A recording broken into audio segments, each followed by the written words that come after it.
All right, we are live. Hey there, Hugo Homestead. Good to see you. Hey, CB, welcome in. Thank you for coming. Heck yeah. I'm excited to talk about goals today and point my body and mind in a certain direction and then just throw it. Go Yeah. get that. I think I was thinking about this, before we got on and let me sorry. I have my Fine. phone up. Hey, Milk and Honey Heritage Farms. Hey there. I was thinking about this for today, and I think Mm-hmm. my goals, like I wanted to say, oh, well, we're not going to do anything big this year. Mm-hmm. Good luck with that. Yeah, you will. Um, and I'll talk more about it later, but I think that we have very specific goals. Mm-hmm. So the way they would be spread out across the 7Fs, Mm-hmm. they'd probably all be linked to the one goal would be across the seven and finding balance. Does that make sense? Yep. There they are.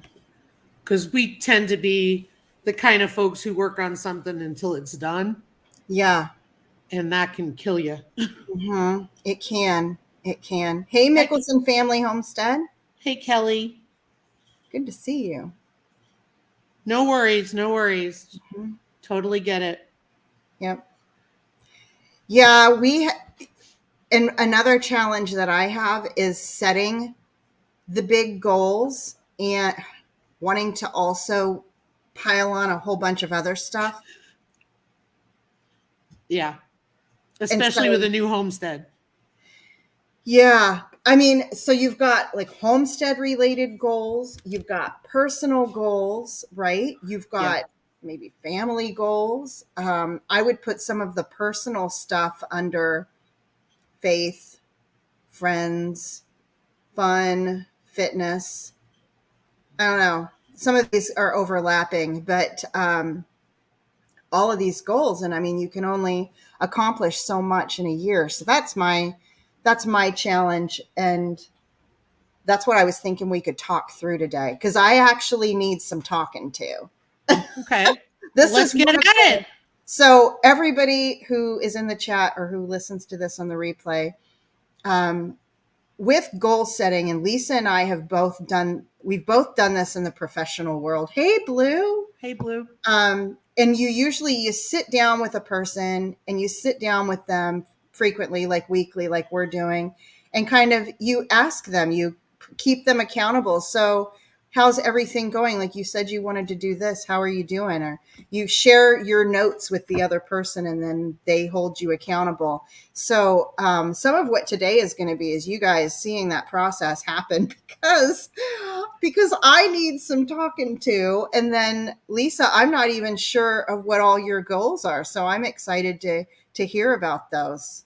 Yep, a lot of ours are kind of up in the air, and I'll explain a little bit about that when I Mm-hmm. can. Mm-hmm. But I want to go through yours first. Okay. I was thinking maybe what we could do, I feel like what would work for me today is I want to look at like the big things I'm thinking, and I'm probably going to do a bunch of word vomit and just tell you everything that I'm thinking with my goals and not necessarily connect them with the 7Fs yet.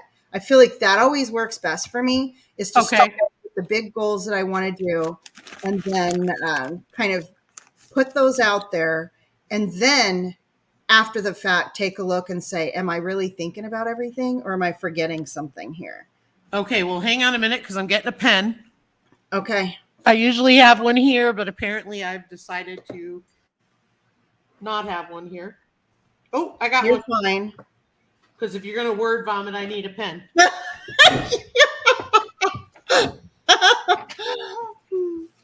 Thank you for that, Blue. That's good feedback. Good feedback. All right, I am ready. Okay. So, since we're on the new homestead, of course, one of my big things that I really wanted to do, that the family really wanted to do, hey, LP, Hey, LP. was be able to be self-sufficient. We're still on our move towards self-sufficiency. So, meat animals. and we want to get meat birds and turkeys, and also meat pigs, as you know. And so that's a biggie. But see, the thing is, with the meat animals, is going to come the fact that we need the housing, we need the structure for them, right? And we need to make sure that's all prepared before we get them. Yep. So so the meat animals and supporting structure, and that's kind of coming up soon, right? Because we have spring right in front of us. So I'm going to stop you there. Okay. Only because I think it's easier for me to wrap my brain around. Is that okay? Do it. If that's what you want to do and you can dedicate the time to it, build a structure now for the chickens. Meat chickens. Okay. Yep. And you have flat land where there's grass and you can use a chicken tractor? No, not really. We're very slopey. Okay, build a... And we have chickens already. So we've talked about expanding their coop. Or we know where we're going to put it. We'll put it that way. Okay. So the first thing is you need to build a coop and a run. You also need to have a brooder. You could easily buy a tub for that from an agricultural store. I suggest metal because if you're going to have a heat lamp in there, you don't want a heat lamp on a plastic tub. It's not I'm a fire. I'm on edge when it comes to fires. Yeah.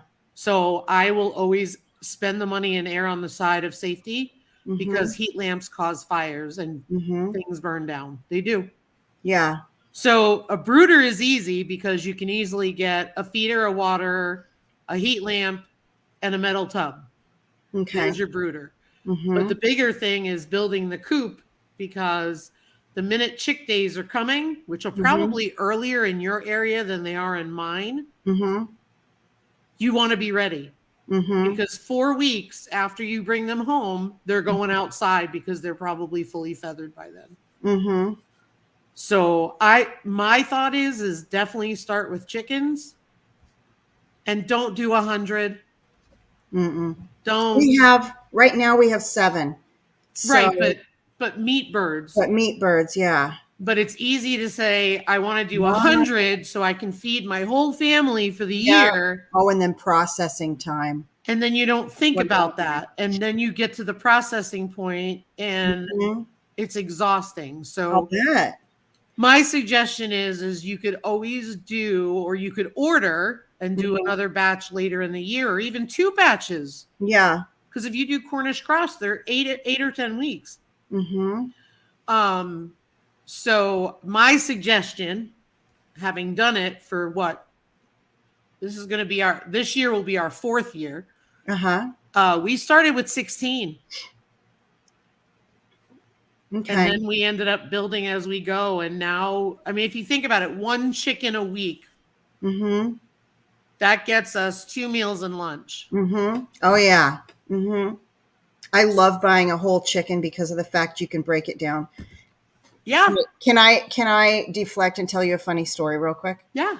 So yesterday, in the spirit of doing that, I had bought I'd buy whole chickens, and then we clean them and, chop them up and how we're going to cook for meals. So I had thought when I froze this chicken carcass, essentially, with some extra meat on it, right? Nothing goes to waste. I was going to make chicken and dumplings yesterday, and I was in meetings all day long. I put it in the crock pot so it could cook. And after my meetings last night, I go look in there and I'm like, anybody want any carcass? Because I never did put the extra meat in there. The thighs. We're having carcass for dinner. So much. Oh my gosh. Chicken and dumplings. There wasn't enough chicken in there to do it. Oh, good. Yeah. Hey, Simply Jan. Yeah. So today I have, hey, Simply Jan. Today I've got the legs and the thighs in the crock pot to go in along with the rest of it. And don't think we didn't nibble off that carcass. It went back in the freezer so I can turn it into bone broth. But anyhow, so you started with 16. Can you tell me how long it took you guys to process? Did you do it in a couple of days? Like, okay. So when we have 16, we did that all at once. Okay. All right. We have since become really smart about not exhausting ourselves. Like we used to push. Hey, Jamie. We used to push ourselves, and that takes some joy out of the process. Yeah. You can call us lazy, but it's more like we're getting older, and I'm not saying we're old, but it's reality. I mean, there's a lot of work that goes up into setup. There's a lot of work that goes up into cleanup, sterilizing, and all that. And we've just gotten smarter. And so we now order about 30 or 36 birds. And we lose some. I think we ended up with like 32 or 31 this year. Especially with Cornish cross. I don't know what it is with those darn birds, but they just drop dead when you look at them. Wow. Okay. So anyway, we look at the birds. Just because it says 6 to 8 weeks they're going to be ready doesn't mean they're going to be ready, because there's hogs. And what I mean by that is there's chickens that sit by the feeder and don't let anybody in. So we added feeders. And we kind of say, well, we're not going to waste raising this tiny little bird.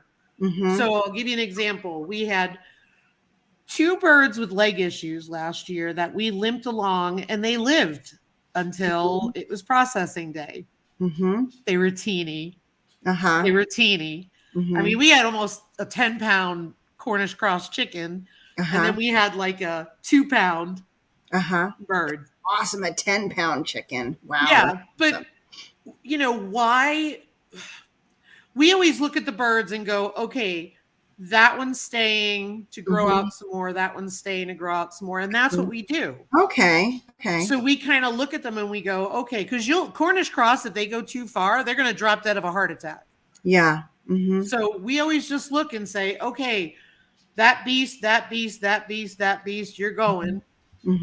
But we pull the feed from everybody that night. And then we go back, and when I pull out the ones that are being processed, we put the feed in for the other ones. Yeah. And we'll do that like 2 or 3 weeks in a row, depending on how many we've got. Because the first year we insisted on process them all at once, and we had some tiny birds. So it wasn't worth it. Of course, they were different breeds. We had Red Ranger. Yeah, that makes sense. Jan said it takes her 9 weeks to grow out. Yeah, I mean, it depends. We had Red Ranger the first year, and they said those are 16 weeks or 14 to 16 weeks. We really liked the flavor of them. And they were a lot lighter on feed, because Cornish cross are really heavy on feed. Then we did Cornish cross. This past year, I will tell you what we won't do again is Royal Grey broilers. We did those this year, and they taste good, but they're a darker meat. But we were just not as impressed with them. Can the Red Rangers reproduce? I'm not 100%, Jan. And the reason why I say that is they are dual purpose, so you have to butcher them before they start laying. So I'm assuming, in all, intents and purposes, you could, because they would fertilize the egg if you had a rooster. But I don't know if they're like the Cornish cross, where they're too fat to accomplish the job. Because that's usually the problem with like broad-breasted turkeys. They can't be fertilized. They're sterile. You'd have to look into it, Jan. I'm not really sure. But one of the things that I've been wanting to look into is the Bressies. There's a breed of chicken called Bressies. I don't know enough about them. I think there's French and American. Anne at Little Frenchie in Big Texas has them, but I don't think she's butchered any yet. I am interested in raising them because I follow somebody on Instagram and I've heard great things about Bressies being an egg bird and a meat bird. So look at Bressies. The Naked Gardeners in Texas also, I think, have Bressies. Yeah, that's where I'm at, Jan. Mm-hmm. Yeah. So does that help you, Tammy? Yeah, it does. It does. Because those were some of the things I was wondering about. And another thing I was wondering about, because we want to get turkeys. Hi, Nancy. So we're not, hey, our treasured home, we're not huge turkey eaters like my husband and I, per se, but our kids love to buy ground turkey. So, I mean, get a turkey and just grind up all the meat. And then my husband and I would probably be more likely to eat it. We don't like to eat like the white meat from the chickens per se. You know what I mean? Like those big old chicken legs are awesome, or turkey legs. Yeah. Yep. So I guess what I was wondering was, so we had turkeys and chickens in a coop before. But we only had 2 in there and they did okay with all of the chickens. Have you ever done that? Do you have any thoughts on that? Because we might want to get, since we're going to be raising them for meat, we might want to get more like 5. Okay. So I don't know that I can give you a definitive answer. I'm going to be honest. Okay. People raise their turkeys together and people don't. People free range their turkeys and people don't. I was advised not to. Not to have them be in the same coop? Correct. And there's a lot of reasons. Hi, Uncle Al. Hey, Uncle Al. There's reasons not to. And chickens can be a carrier of blackhead disease. Oh. They can be asymptomatic, but the turkeys can get it. Oh, wow.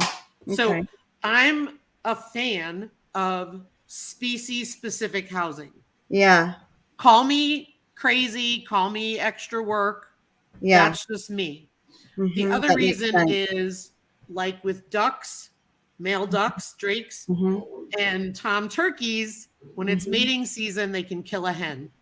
Oh, okay. Ducks, it's a little more brutal because of the corkscrew-like anatomy.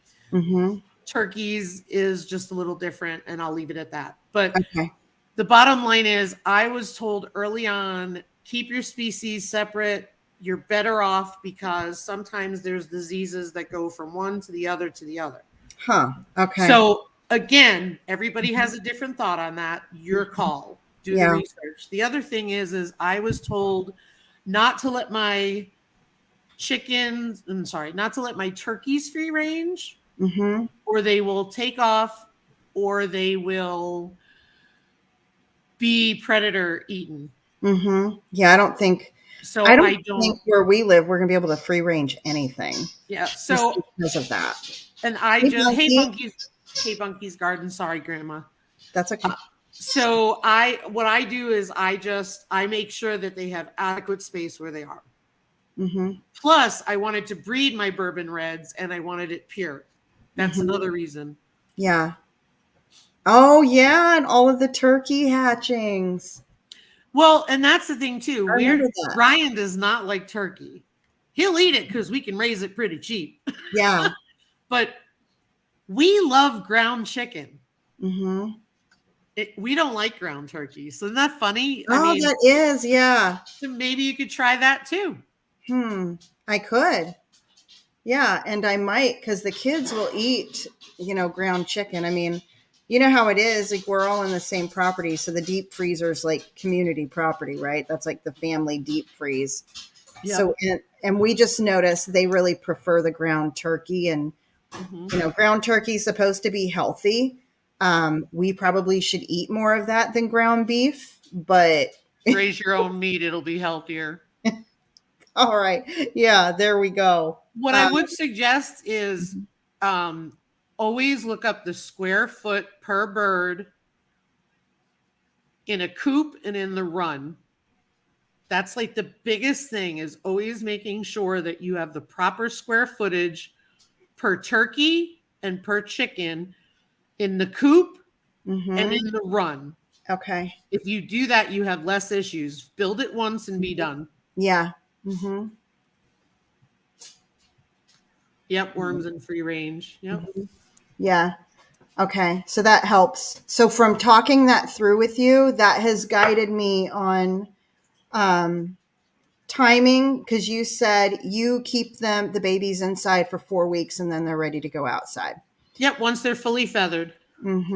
Our The only Hmm. thing that would change that is if you suddenly had a cold snap or something. But if you have a normal weather, like that weather that you had, that Siberian cold front, Yes. like you wouldn't put your chicks out even if they were fully feathered. No. Yeah. Do you see Uncle Al's question about deworming full-grown turkeys? I deworm mine on a regular basis with DE and some other natural stuff, but I've not. That's the other only thing I've had to do. Okay.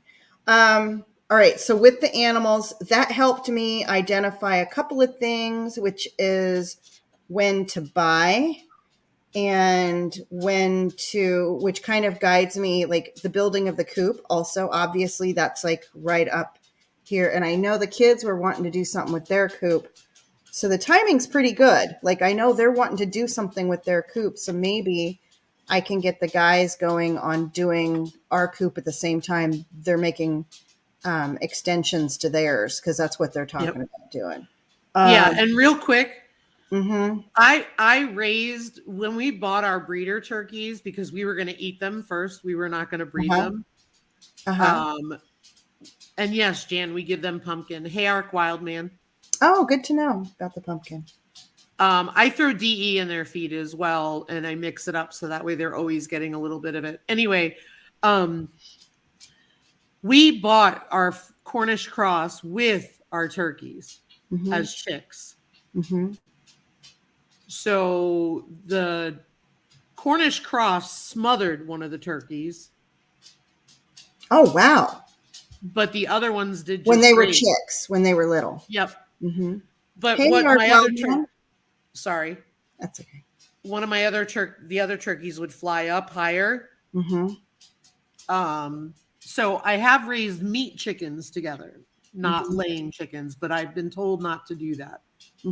Sorry, I wanted to clarify that. Yeah, that's helpful. Thank you for that. And Ark Wildman Survival, so good to see you. So buying the chickens, building the coop, and then, coops actually for the different ones. And then also I need to look into the Red Rangers. So that helped answer a couple of questions for me, and kind of, because you got your big goals and then you got to break them down into your little ones. Yeah. My other thing that I'm going to be doing that's kind of a big goal is the gardening this year. And I have a lot more garden space than I've ever had before.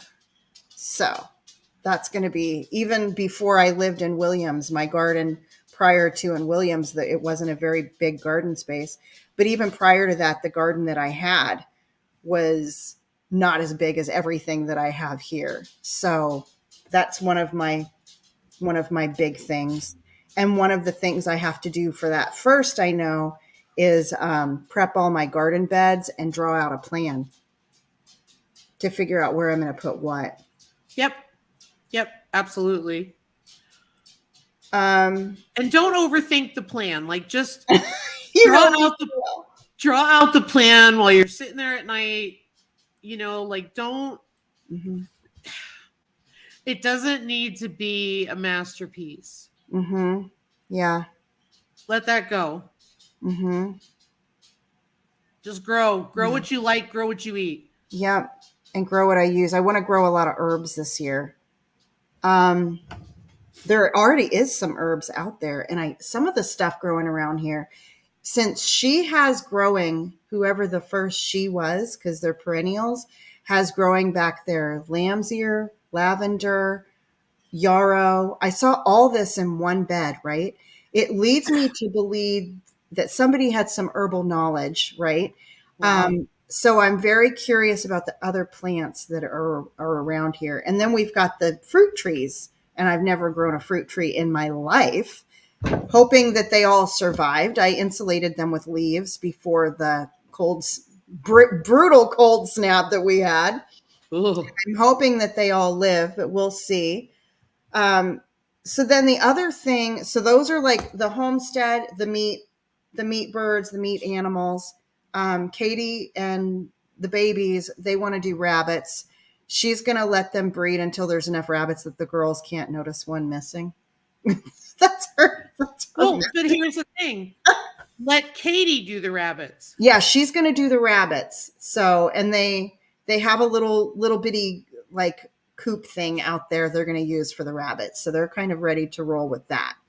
And then the garden beds, I think she might want to, I've got to get with her on that because some of the beds are on our side of the property and then some are behind their house. So while we're going to help maintain them both, I want to make sure she has her input on what she wants growing back behind her house. So we're going to have that. But the goal is to try to grow as much food that we eat and then as many herbs as I use too. So that's all going to be interesting. And then, I do want to say one thing. You have the benefit of having a family there, like a compound. Yep. Okay. Mm-hmm. Take advantage of the fact that it's not just you and Mountain Grandpa. Yeah. Yeah. Everybody working together for the goal makes for lighter work for everybody. It does. It does. Yeah, for sure. And Mountain Grandpa, I think he's outside. I hope he's listening because he needs to hear that too, because he is very much do it all by myself. I mean, Blue asks for help, and he helps him with all kinds of things, but he doesn't often want to ask for help himself. So I'm kind of on him about that. That's why I think it's a good call for them to get to work since the kids are wanting to expand the run for their chickens while he's out there helping with that, get the materials, get everything going so that he can build our coop too and the two can work together on that. Because everybody's going to we're all going to be eating the meat for sure. Yep. So those are my homesteading. Our biggest homesteading goals is related to the meat animals and the garden. Those are our biggest homesteading ones, aside from we've got one more room that we've got to pull some paneling out of because it's where the cats were. And I like cats. I like cats that either go outside or use litter boxes and the litter boxes get cleaned. Oh. Yeah, that's Look on the bright side. Why we had to pull flooring because the cat smell.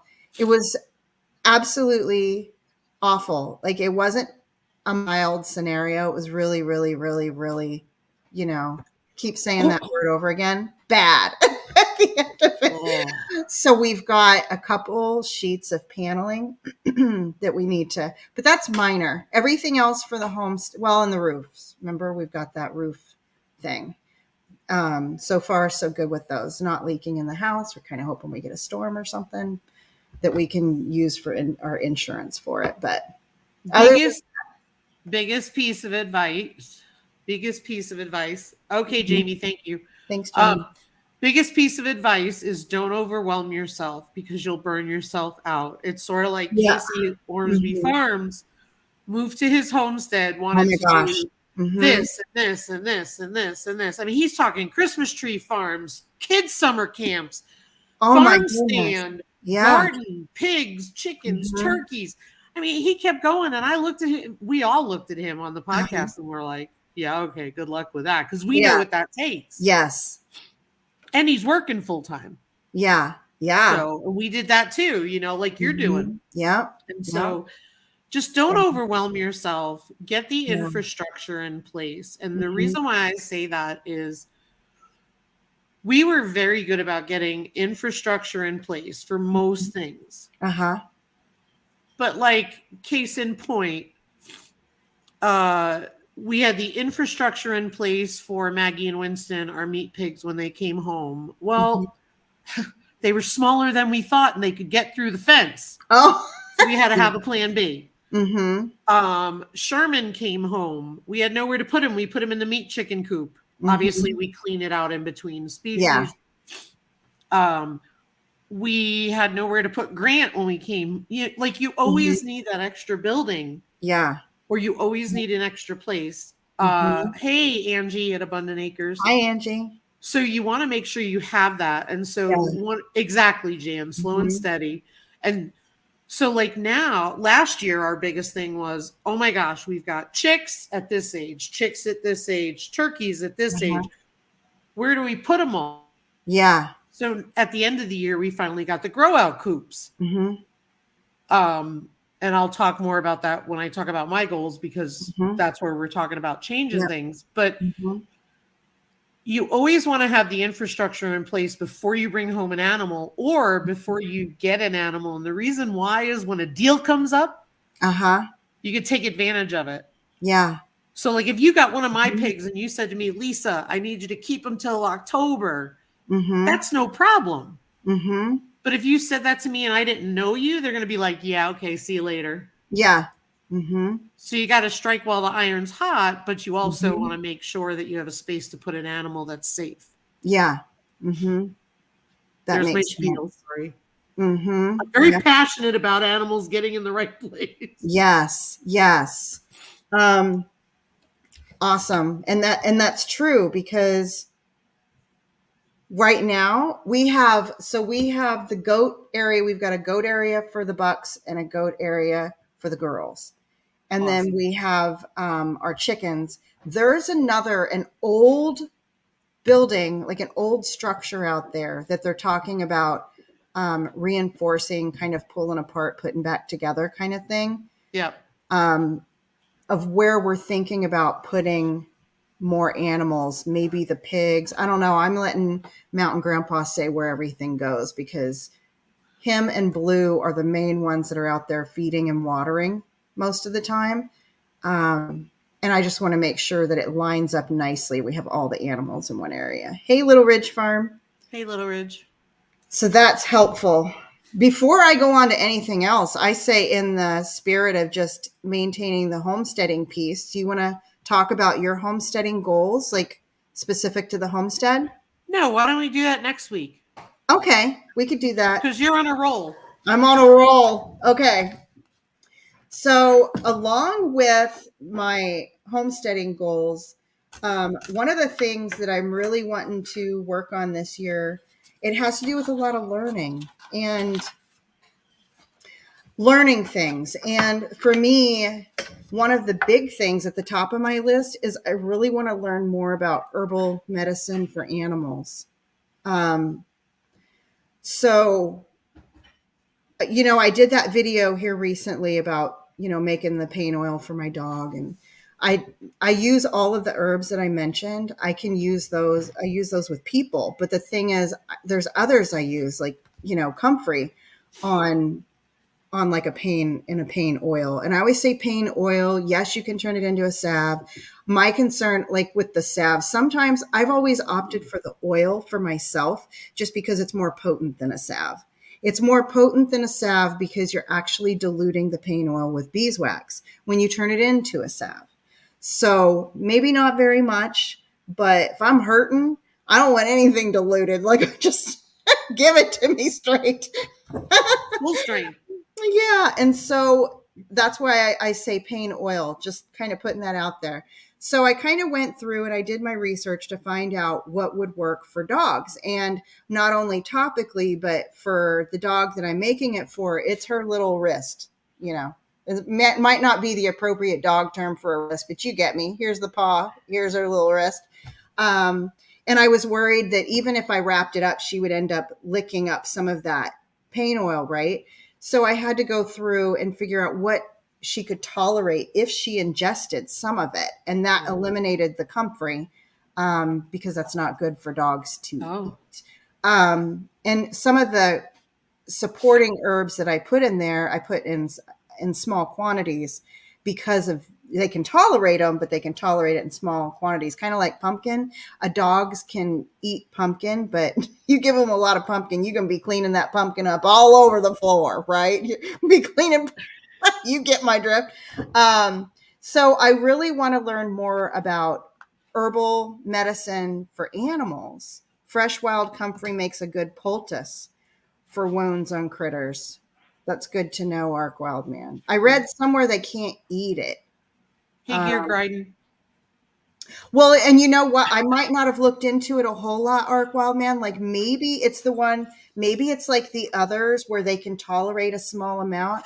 And the reason I didn't look into it a whole lot is because I was like, kind of low on comfrey root anyways. I've never had the luxury of being able to have a place where I could grow comfrey. I'm going to grow comfrey this year. So mine is store bought and I don't have that much. So I might have eliminated it quickly from what I was going to use on my dog. So hey, it Christy could be another tolerate a little bit, but that's really good to know. Along with what they're going to be doing this year. What is it? Did you see Gear Griden's goals? Hey, Gear Griden, and hey, Christy Baum. Good to see you both. Make money, eat honey, and be You are funny, my friend. I always enjoy your humor when I watch your videos. That's a good goal, Little Ridge. It is. So I want to learn more about herbal medicine, get a roof over our heads. Yep. Especially since they're going to be limiting the purchase of certain medications. And we talked about this, I think, briefly last time.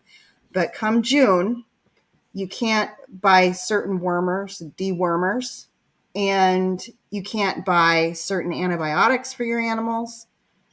And I'm concerned about that. So that's what kind of is driving this goal for me. And I haven't, one thing about making YouTube videos is when I'm making a YouTube video about herbs, any herbal medicine videos, it really keeps me on task with studying them because I want to make sure I'm clear. I want to make sure I'm including them. There's often so many things that one herb does that you know what you know. And if you don't, like, it could be effective for something else, but you aren't aware of what it's effective for because you've only used it for what you've used it. And you've kind of, the rest of that information, at least in my brain, falls to the wayside. So I think one way for me to learn more about herbal medicine with animals is to start doing some videos on herbal medicine for animals. Sharing those bits of information kind of encourages me, and it helps me to document the information too, because that's the other piece. I need to get my binder in place for them, for that information. We just bought some colloidal silver that Monica at Bland's had suggested, and they because when Grant's snout got cut, we didn't really have anything that could be put on his face. We ended up working around it. And literally Ryan did this. Like we had his snout and his eyes covered and his snout holes covered, and we were holding his nose and we sprayed right here. Because that's where the cut was, right on the side. But we got some blue coat on it to at least keep it disinfected. But yeah, that's why I invested in the colloidal silver, because apparently you can. I'm not a doctor, but other people have suggested using it. Yeah. I want to back up for a minute too. Little Ridge Farm, I heard there was a homestead whose house caught on fire. Little Ridge Farm, was that you guys?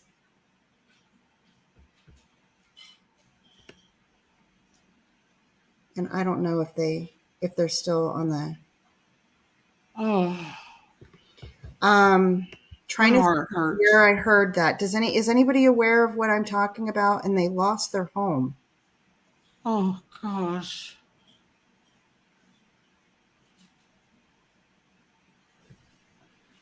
But I just can't remember who it is.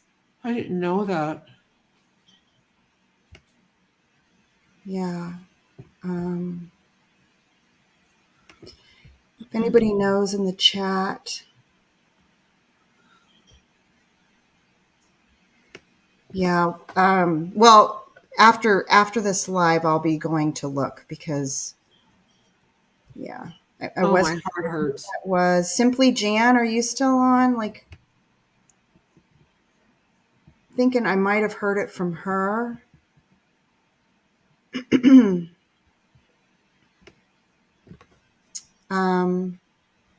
Yeah, darn it. I guess I should have said something sooner. Well, maybe we can all go over to their channel and check out Little Ridge Farm and just, if it is them, see what kind of things they've got going on to help them. Yeah. And, get involved that way. Yeah. I think my brain was thinking at the time, is that who that was? And I'm not for sure. I'm glad you brought it up. I didn't know that. Mm-hmm. Yeah. All right. And yes, Uncle Al, we're planning ahead too by stocking up on what we can. Mm-hmm. Yeah. But also working out a longer term solution, which is finding a vet who will work with us that is available all the time. Mm-hmm. Yeah. Oh, hi, Diesel. Yeah. And Christy Baum, definitely make sure that you put labels on those jars. You're going to think you're going to know what it is, and then you won't. Yep. Ask me how I know. I have done that. Leaf is what I use. Wild is not same as bought wild comfrey. Interesting. I'm going to try to get some seeds and try to plant the kind that I want out here. That's what I'm trying. And I haven't used the leaf. I didn't know that you could use the leaf that way. I've used the root in a tincture, but I also, as a poultice, you can use it fresh, and I've really never had that option. So I've only used it in a tincture, or excuse me, infused oil, not a tincture. Although one thing I do after I infuse my oils with all the herbs, I will put them in a jar and cover it with alcohol, because then you can actually make a liniment, which is just like an alcohol spray that you can spray straight on, and that alcohol pulls it right into your body. Because sometimes all of the goodness in those herbs isn't pulled out with the oil. And the reason for that is, if you think about how certain things can dissolve in oil, and some can dissolve in water, and some can dissolve in alcohol, that tends to be the case. So you're getting a lot of the good constituents, maybe just not all of them, that is present in that herb. So I use the heck out of it, and I'll do that. And then it kind of serves as like it'll kill the pain. It's not as long lasting as an oil is, if that makes sense. Thanks, Angie. It was Little Ridge Farm. Oh. Okay. And I'll bet you he hopped off before I had a chance to say anything. Yeah, if everybody could go and, watch some videos, and it helps them out if you just watch videos, if you share what's going on with them. Just a horrible story to hear, and it's got to be so rough to go through. It was on one of his lives. Mm-hmm. So Arc Wildman is saying same with turkey tail, about how some of it gets pulled out. Reishi mushroom is one that I have to do that too with Arc. I will do a water and alcohol infusion. So I'll infuse it in alcohol first, and then I'll put it into the pot with water and have the water pull out what's left in there. I'm wondering if that's how you do with the turkey tail. But so herbal medicine for my so herbal medicine for my animals, I want to learn more about that. And the next kind of thing that I've been thinking we need to do in the homestead, I don't know if this is a goal that's going to be pushed out, is our communication. So communication, and there was something else I was telling my husband about. We all use cell phones for communication, right? I'm sorry. I'm laughing because you said communication, and you were like, and there was something else I was telling my husband about. What do we use our cell phones for. I was telling my husband the other day, because we have a clock that has not been set. It does not have batteries in it. And so when I'm in the room, and Mountain Grandpa hates to see when it's an even o'clock. Like he hates when it's 10 o'clock straight up or 9 o'clock straight up. And he's like, oh man, like as if it's bad news. Like, you know, if it's a bad omen or something, that he picks up his phone. And I'm like, it's because of me. I'm on meetings all day. They start and they end at the straight up hour. That's why. But he does it on the weekends too. And I call him Mr. Grandfather's clock, because he can always tell when it's going to be straight up time frame. But if you think about what we use our phones for, we use it for what time it is, and we use it for communication. Like, we need to be prepared if we don't have a cell phone. So I want to get the clock. I want to make sure we're prepared with clocks, and I'd like to get some wind up watches. I mean, and honestly, anybody who has watches, you thought about throwing them away, put them in a box somewhere, because if SHTF ever happens and you do have, like, your family is separate from one another, like, remember back in the day, Lisa, what did your parents tell you? Be home at 10 o'clock or whatever it was. Meet up. We're going to meet there. That's how you got around with no cell phones. If you were meeting friends at the mall, you're like, okay, everybody, we're going to meet here at 2 o'clock, or, you know, wherever you were meeting them. We don't have to get into the high school days where we were meeting people. For us, it was dirt roads. That's how you did things. Well, nobody's going to know what time it is, because how many people do you know that even wear a watch anymore? And I've never heard anybody talk about this, but seriously, I'm going to start collecting them if I see watches at yard sales and things, and then I'm going to have to stock up on the batteries for them. But if you can find the wind-up watches, those are like the best thing ever. And don't get a couple. Like, get a good box full, because whoever's in your, you know, group, or whoever you're going to want to share those with the people that are close to you. Be home by sundial. That's right. That's right. Oh, I was a girl. I had better not be coming home the next day. Yeah, no kidding. I was the youngest and the only girl. I had pretty strict rules that I broke when I could, but coming home the next day was not one of them. Sundial. True, Arc Wildman. So true. We get a lot of, I don't know. What about when it's rainy, though? I don't know. I still would like to have the watches. There's a lot of gray skies here. So communication's like a big one that I want to work on. And I'm thinking, like, we have a CB that's not hooked up. And I know there's other things you can do with that. So that's kind of one of the biggies I want to work on this year, as far as learning stuff. Yep. You know, and then there's other fun things too. Like, I've got a mandolin sitting in the closet that I haven't even been practicing. I want to do more crocheting. I want to do more sewing. There's not enough time in the day. There's not, because you know what ends up happening too on my weekends? I cook a lot, and I love to feed my family. Absolutely love to feed all of them. So I cook a big bunch of food over here, and then we'll send some over to the kids, you know, and I'm cooking for the adults and I'm cooking for the babies, because the babies like certain things that the adults don't like. Little Ridge Farm just joined us. So I'm going to go back. I want to just take a pause on what I'm talking about for a minute. Little Ridge Farm, you're the homestead, Lisa, I think you confirmed, whose house burned down. And earlier when you popped on, I don't know if you saw it flit across my face, but I was mentally pausing thinking, oh my goodness, is that the family whose home had a fire? So, yep, Yogi, Lisa just shared. We told everyone to go check out your channel. You know, I feel like we're so sorry to hear that. My goodness. Horrifying.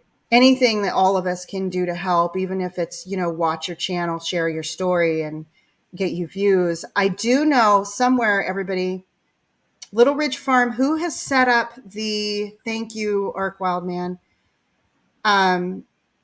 I know there's a GoFundMe, I think, right? Somebody set up a GoFundMe for you. Did they? Is that true? And who has that information? Simply Jan, can you post that link in the chat? Yeah. And just a reminder, like, shoot, every little bit helps. $5, $10, $20, whatever. If you can, afford more than that, every little thing is just a blessing to help somebody when they're going through that. Hey, Papa's Kitchen. Ugh. Heartbreaking. Yeah. I'm so sorry. It is heartbreaking. It is heartbreaking. Anything helps. Yes. Every little bit counts.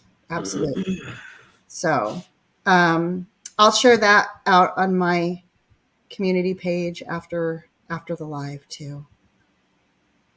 Sorry you all are going through that. Is there any immediate needs that you have? What state are you guys in?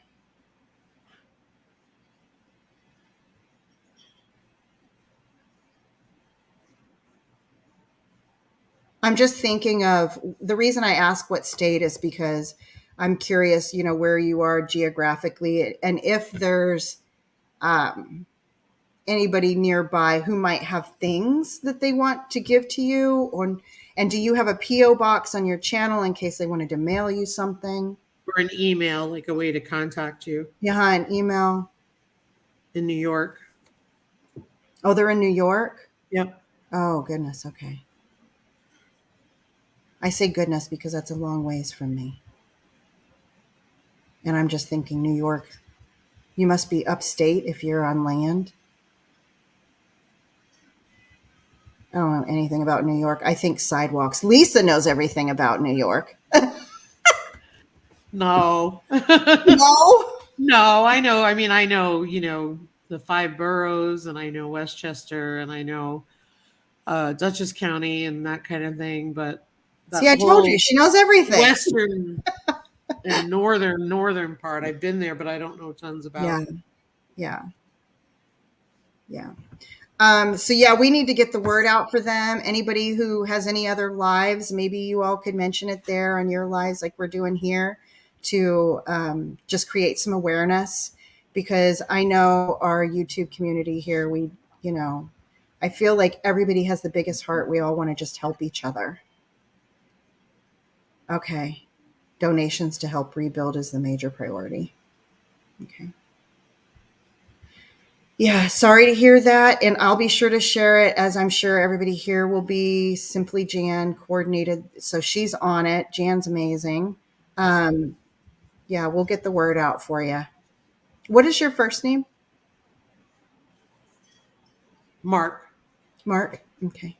Yep. All right. So you have a huge goal for this year, Mark. Goodness. We will definitely be praying for you too. God works miracles. I've never shared the story about how we even ended up where we end up, but I felt like God's hand was in the whole thing. And I never did a video. Honestly, it was such chaos when we moved, but it was God's hand was in everything. So yep. It's amazing the things that God can do. Honestly, when you don't think there's a way, yep. You find out something happens through a person or just in some way that you never even dreamed of would be involved. That's what happened with us when we moved. I'll have to share that story one of these days for like how things kind of went. I think that would make a great video. Yeah, but Mountain Grandpa doesn't want me to do a video like that. So I'll have to share it on someone else's channel. If anybody wants me to talk about it. You can come to mine Friday night if you want. Okay. I will tell you, Lisa, I shared with Lisa my work calendar because I wanted her to feel bad for me. How bad my week. Maybe not this Friday. I don't know what kind of state of mind I'm going to be in then after all my meetings all week long. No kidding. Too much thinking. Last night I was like, guys, I need to quit working. I can't think anymore, to be perfectly honest. I really couldn't. Okay, awesome. Good. It's about section, PayPal, Cash App, and Zelle. Awesome. Thanks, Mark. And we're praying for you guys. God's absolutely. Sometimes I think in the worst part of things, that's when God really has an opportunity to shine the brightest. Yep. Yeah. And I've seen that in my own life. And I'm praying that this is one of those times for you guys. Mm-hmm. God moments. That's what I always think of them as, God moments. Oh, yeah. Mm-hmm. And everybody's safe, right? Like nobody got injured or anything like that. So that's a blessing in and of itself, right? Yeah. I hope I'm right on that.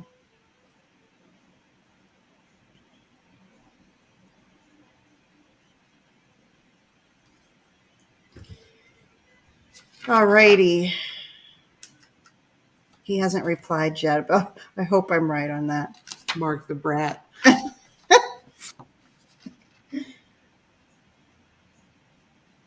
Thank you, Ark Wildman. All right. So for all of my goals, faith-wise, I've been doing really good, Lisa. And I found when I was unpacking books, I found this devotional book. Oh, perfect. And it's so wherever I got this, because I don't remember where I got it, they actually said to Tammy, and it's like written in there, the guy that wrote the book. I mean, I don't know if I picked it up at a yard. I honestly don't for the life of me. I think his name's Bob Pendleton. I'm looking around to see if it's on the table, but I got it on my living room table because at the end of my day, I read that to Mountain Grandpa and we kind of look up the verse in the Bible, but I'm loving it. And I feel like that is just really, really helping, just that extra piece. I mean, we often we'll listen to Ark Wildman's Church in the Wildwoods. Hey there, Off the Wall Prepper. We will listen to, different people on YouTube, God Soldiers. I like to listen to him too. And then Maple Creek Homestead. What are they? Creekside Chronicles. I like to listen to them too. So we'll do that. We don't actually go into a church, and I don't know, maybe we'll look for one around here later, but everybody's different. Everybody's different. I don't feel like you have to be in a church to worship God at all. But I do feel like I should be giving to the church that I listen to, and I haven't been doing that. So that's kind of been on my heart a little bit, but with the move and everything, that's why, because we've been kind of clinging a little bit to our finances and trying to watch what we invest our money in too much, just because there's so much stuff, but I expect that'll get better. Hey, Life with Belinda and Chuck. So oh my gosh. And remember, I almost forgot to say it, Lisa. And on the last meeting, I said, I need to make ourselves and our health a priority. And I forgot to list it today. Oh, I'm doing it again. If you don't value it, it's not happening. But I mean, I do value it. It's just. But you don't. I really like Takis. And. Takis more. That's the problem. Yeah, that's one of my weaknesses is those Takis chips. I love those things. I don't even know if you can call them a chip because they're weird, but so fitness. I'm gonna say it. I have to get healthy this year. I've got to get off. I'm on blood pressure medicine and I don't like it.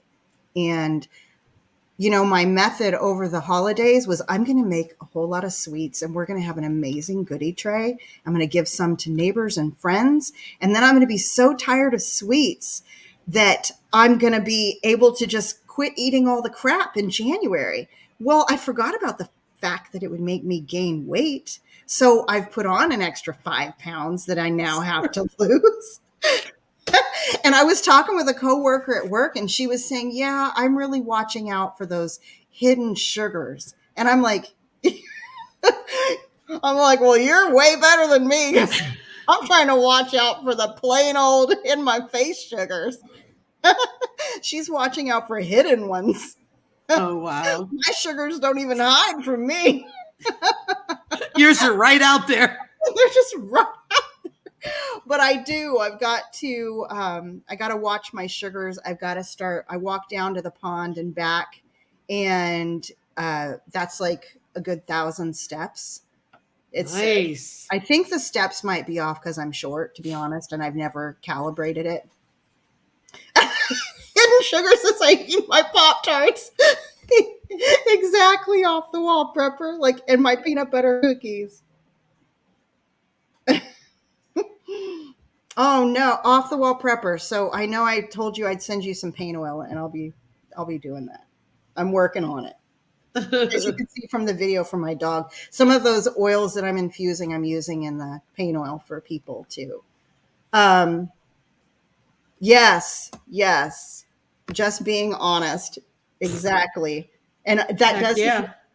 Mountain Grandpa loves my peanut butter cookies. And I even tried to make some peanut butter cookies from a recipe online and over the holidays. And he was like, nope, this isn't them. I want your recipe. And I'm like, it's in my cookbook in storage. So we got it out and I made it for him the other day. Glad to hear that. That's good. I'll still send you mine so you can let me know if it helps.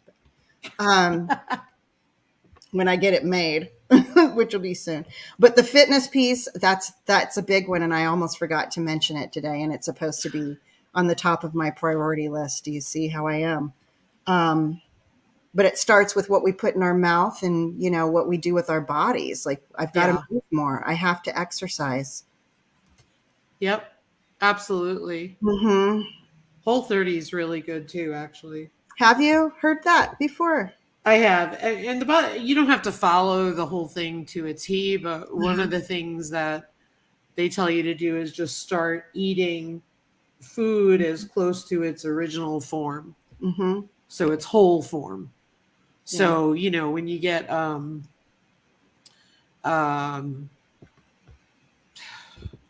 so potatoes, mm-hmm.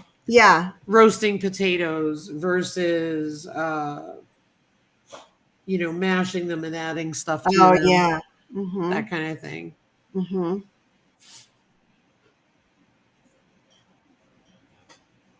I wished I could show you guys. I don't think you'll be able to see, but the babies are outside and they've got little Peppa Pig hats on. Oh my gosh. I want one. I'm going to send a picture. I'll send it to you, Lisa, but oh my goodness, how precious. Did you see my Halbert Farms hat? Your Halbert? Yes, I did. I love it. It is cool. Very nice. You and your hubby got one. Mm-hmm. Love it. Mm-hmm. I started feeding the cows this week. I need to get cows then. Oh my goodness. Right? Yeah, I'm hoping with the homestead that we live on, it's very sloped. So you're walking down a hill, up a hill, and I'm hoping that benefits us by helping us get in shape.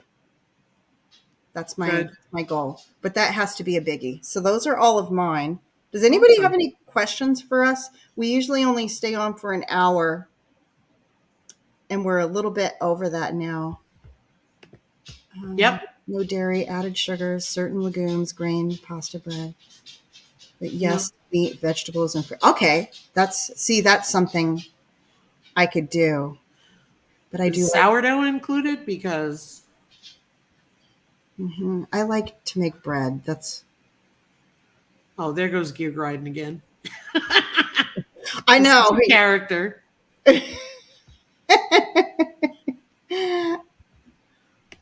I know. Well, I'll tell you, the deal is, Gear Griden. So I put this like a meeting on my calendar for work, and I take off the time to have our live every week. Bacon on Whole30? Oh no. That could be a deal breaker. No. What if it's lean bacon? That could be a deal breaker. I'm hoping I got to quit drinking soda. Mountain Grandpa is a huge soda drinker, and I will drink his soda because we like community cups. You know what I mean? We all drink each other's drinks. Yeah. Buy off the wall prepper.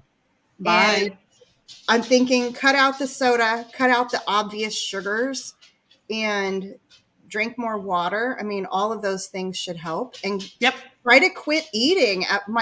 My husband, like, he is a nighttime snacker. Even after a big dinner, he'll go and come 8:00, he'll start snacking. And then he feeds me, and I'm not even hungry. And you're eating it. He said, try 9:30. And he'll be feeding me. He'll say, come on, just take a bite. Just take a bite.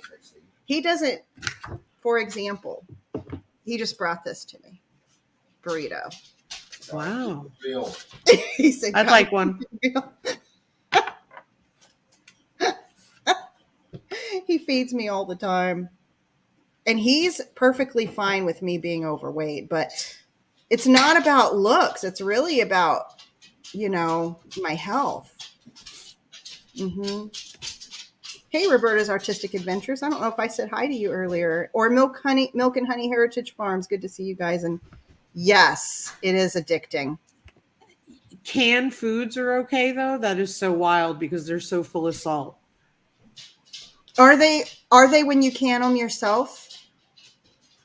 Thought you always ask. I don't know. I wouldn't know that. I know the regular cans. I have to be careful when we make, like, if we make chili, because you're using canned beans and stuff. Yeah. And I have to be careful with that because there's salt and all of that stuff. Well, and every time you do canning, or I don't want to say that because I don't know that stuff, but I just know that a lot of canning recipes call for a lot of salt. Yeah, I thought if you canned them yourself, it might be a little less than what's in a can. Maybe. I'm kind of hoping so. Because that's something, I mean, it's got to be, right? Because they do sell low salt or no salt beans, like canned beans and no salt beef broth and things like that. I always try to get the low or no salt ones. I'm looking it up. Jan said it depends what you're canning. Can you give an example?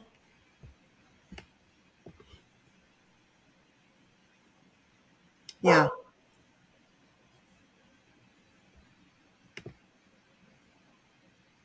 That sounds good to me too. Cabbage, boiled eggs, and cream cheese stuffed celery. Sounds quite yummy, actually.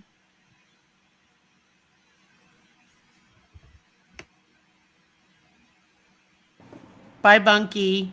Bye, Bunky. A quart of green beans takes a teaspoon. Gotcha. How much is a teaspoon? How many milligrams are in a teaspoon of salt? I don't know. See, I'm not somebody who uses a lot of salt. We can see if I can find that real quick.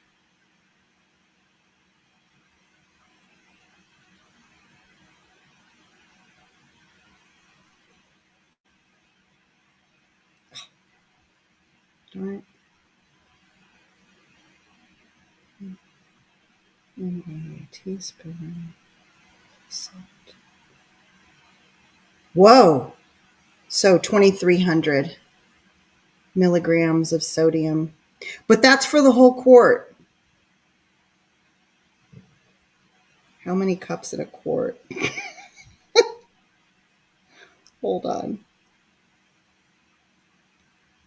Because if you look at the back of your can of beans, there's 4 cups in a quart. If you look at the back of a can of beans, canned beans or chili or something like that, you could very well, one serving could be like 1,200 calories. So there's 4 cups to a quart, which would mean, what was it, 2,300 milligrams? Yes.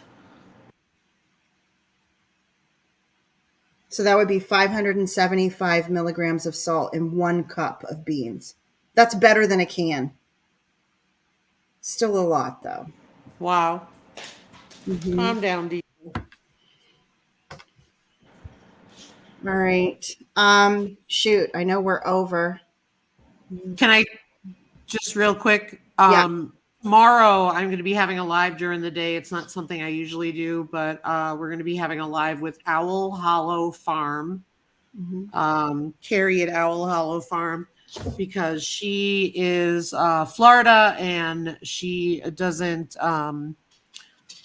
she can't make our Friday night, so we're just going to do one with her, a short one during the day tomorrow. So I'll be getting that posted here this afternoon. Cool. Anything else like for your channel or maybe for Round the Hay Bale or anything like that? Nope, just Round the Hay Bales on anywhere you get a podcast. Gear grinding, it'll be, hold on, I think it'll be 10 my time. So I know it's noon her time. Probably so 11 10 a.m. my time, which is an hour earlier than this one. And then Round the Hay Bale, we finished season 3. And then that's it. Holy smokes. Good for you, Mark. That is awesome. So no updates for me other than I've got that video coming out, that part 2 to my dog's pain oil video, and you're going to be seeing more herbal stuff on my channel. Trying to think if there's any other. Oh, and then well, that's for next month. I mean, next month we get to see everybody who joined the Old Swedes farm. And they're eating from their food that they raised or grew for the month of February. So that's going to be some fun video content to watch for sure. Yep. Absolutely. If anybody has any questions or anything after the live, feel free to reach out to us through the comments that are going to be in the description. Oh, and if y'all haven't hit the thumbs up, if you could do that for us, that would be wonderful. Thank you so much. And everybody have a great rest of your week. And we look forward to talking to you next week. Have a good one, everyone. Thanks for joining us. See you guys. Bye, everybody. We're not on Podcast Addict. We're on Apple, Google, Spotify, and Alexa. Awesome. Thanks, everyone. Bye.